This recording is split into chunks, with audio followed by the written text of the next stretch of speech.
what happens when you're scared to open the door. And when you do, something happens that you never expected. In the rotting heart of the Briarwood Arms, the third-floor hallway hums with stolen futures, its shadows whispering choices you haven't made, pulling you toward a crack in reality where something ancient and hungry waits to claim you. The Briarwood Arms was a bruise on the landscape of central New Jersey, a three-story brick husk that hadn't seen a renovation since the Reagan era. It was February 2019, and I, Elliot, was 27, hauling my life in cardboard boxes after a breakup left me with half my savings and a warehouse job that barely paid. The rent $600 a month for a one-bedroom split with Lena, a night shift nurse I'd met through a coworker, was the only reason I signed the lease. The building reeked of damp rot and a sharp, acrid tang, like burned rubber soaked in lemon cleaner. I told myself I'd be out in 6 months. I didn't know the building had already claimed me. The stairwell to the third floor was a gauntlet of creaking steps and flickering fluorescents that buzzed like a swarm of dying flies.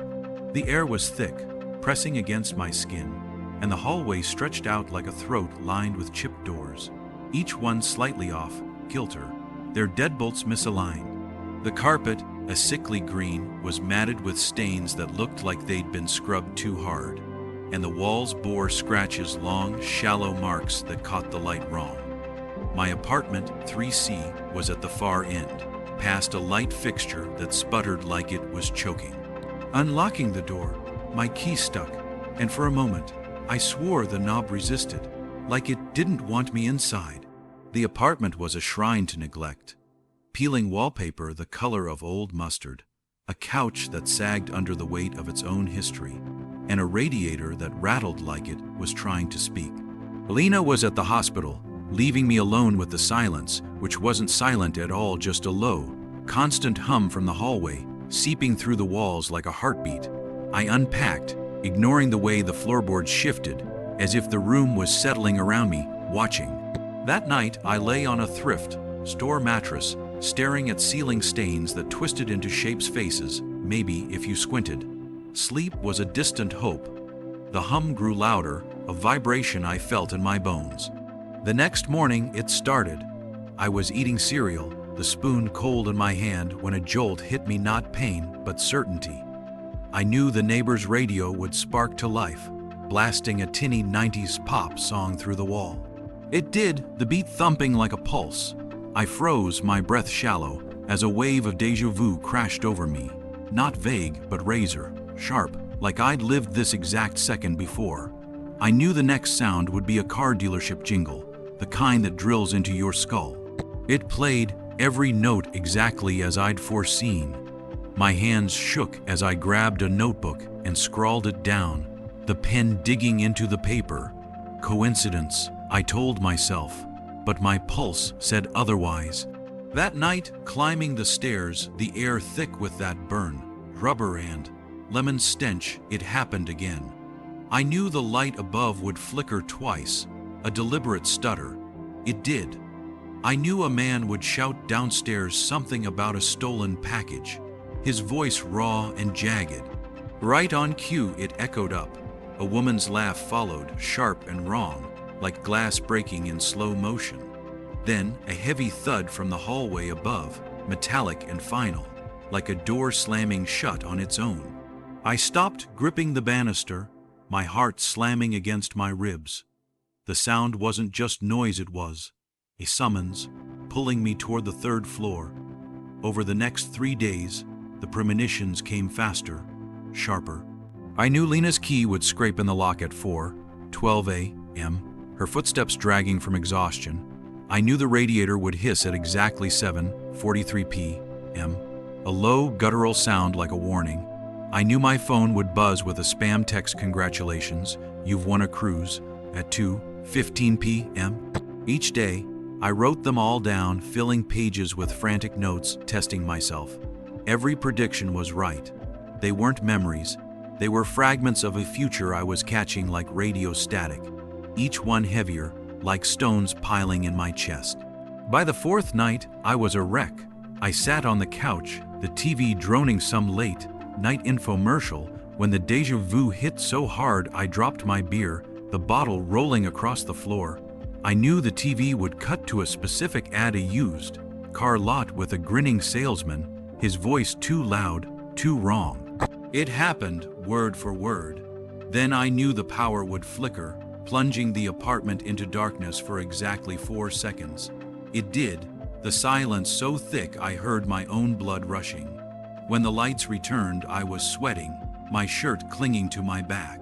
I grabbed my notebook and wrote, "The building knows me, it's watching." That night, the dream came. I was in bed, the room swallowed by darkness except for a faint orange glow from the streetlights. My door creaked open, slow and deliberate, and Lena stood there, her scrubs crumpled, her face pale and slick with sweat. Her eyes were wrong, too wide, too still, like they weren't hers.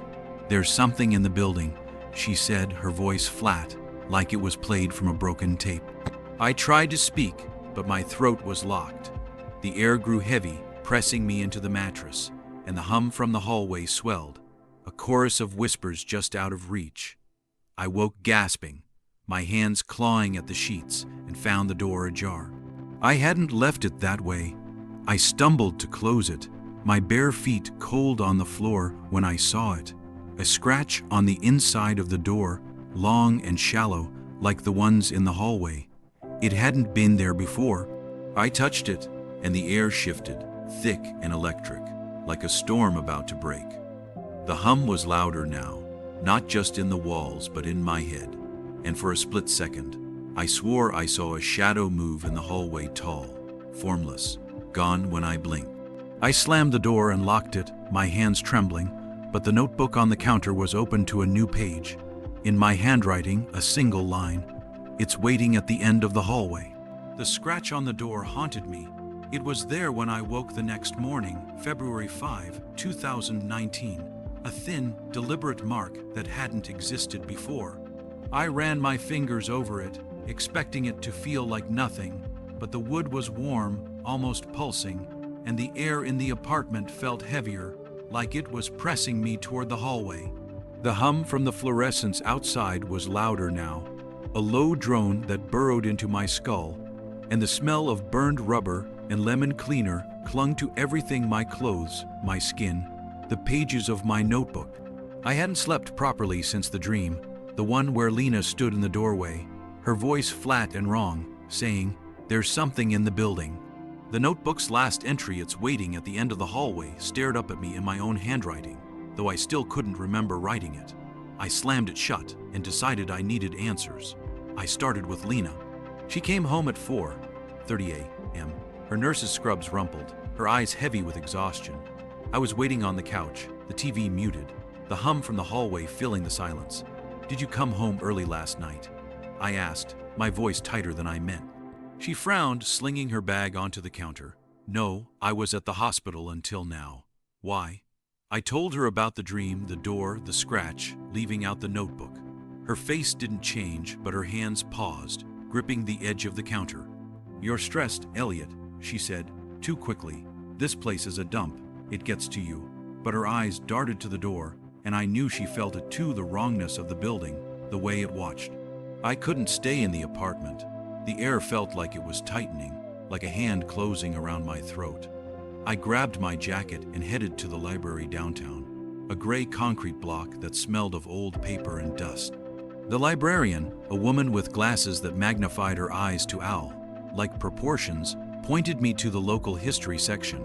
I dug through microfiche and faded newspapers, searching for anything on the Briarwood Arms. Most of it was mundane ads for the complex from the 80s, touting modern living, with grainy photos of smiling families.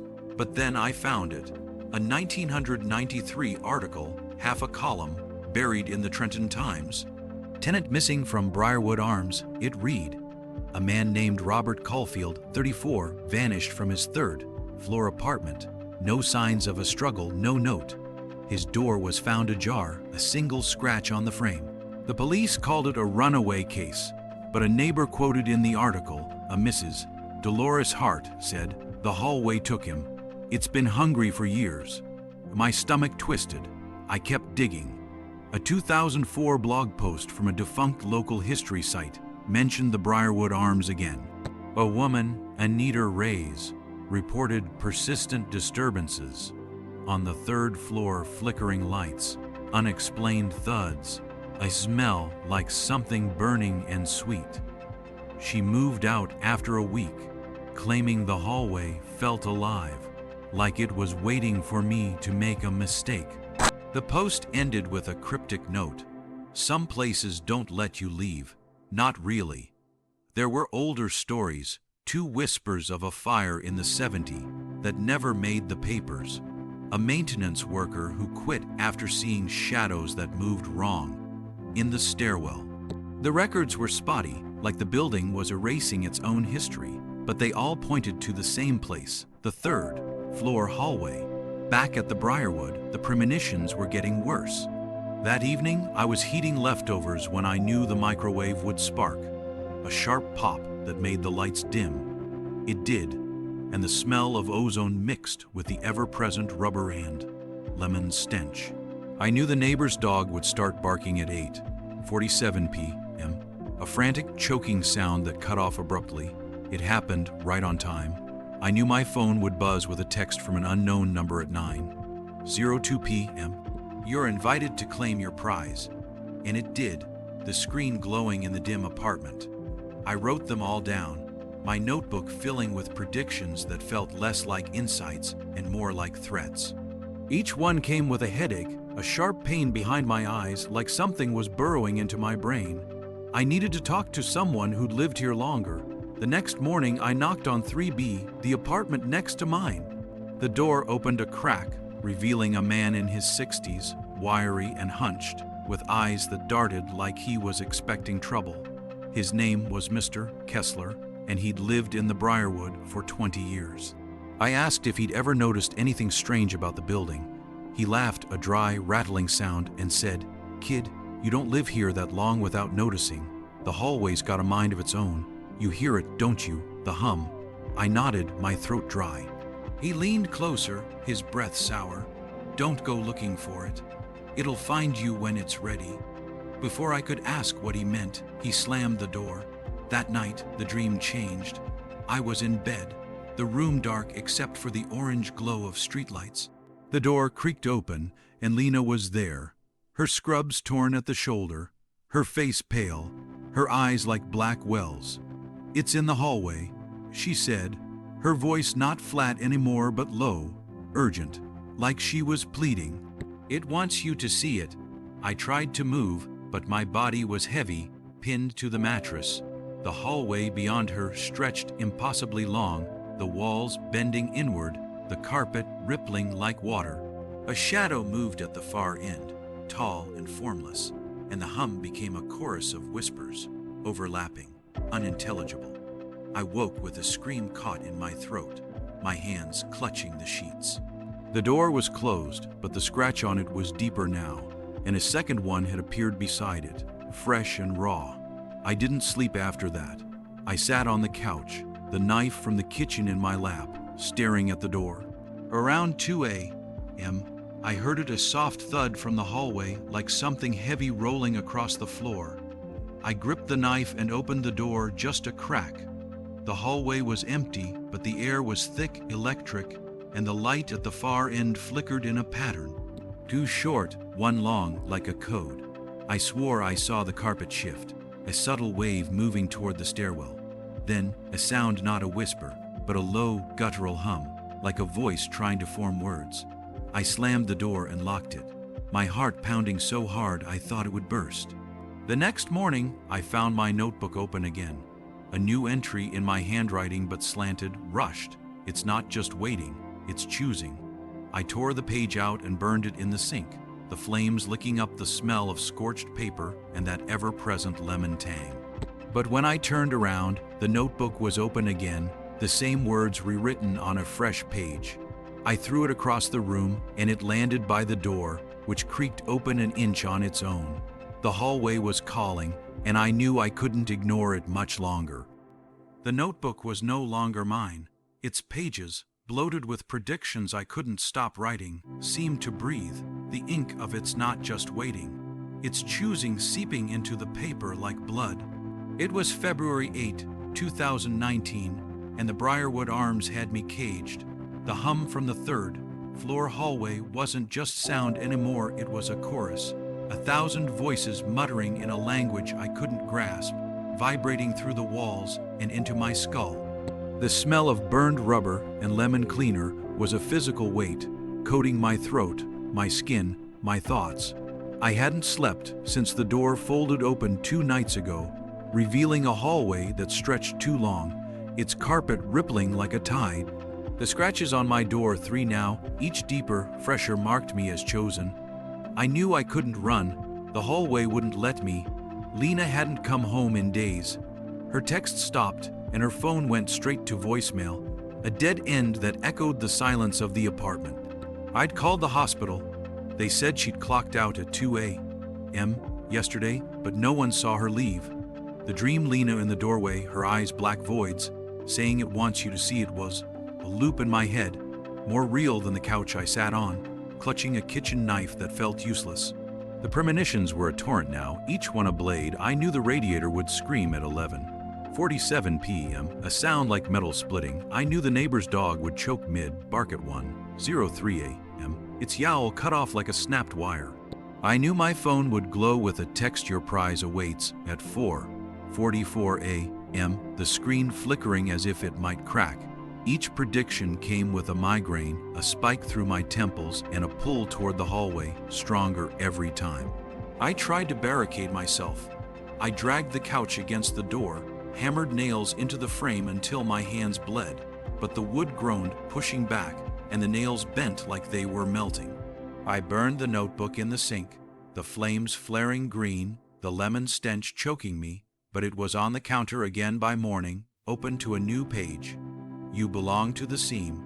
I tore it apart, scattering the pages, but they reassembled, the words rewritten in ink that smelled of rust and copper. Mr. Kessler's words haunted me. It'll find you when it's ready. The hallway was ready. I wasn't. At 3:17 a.m., the silence broke.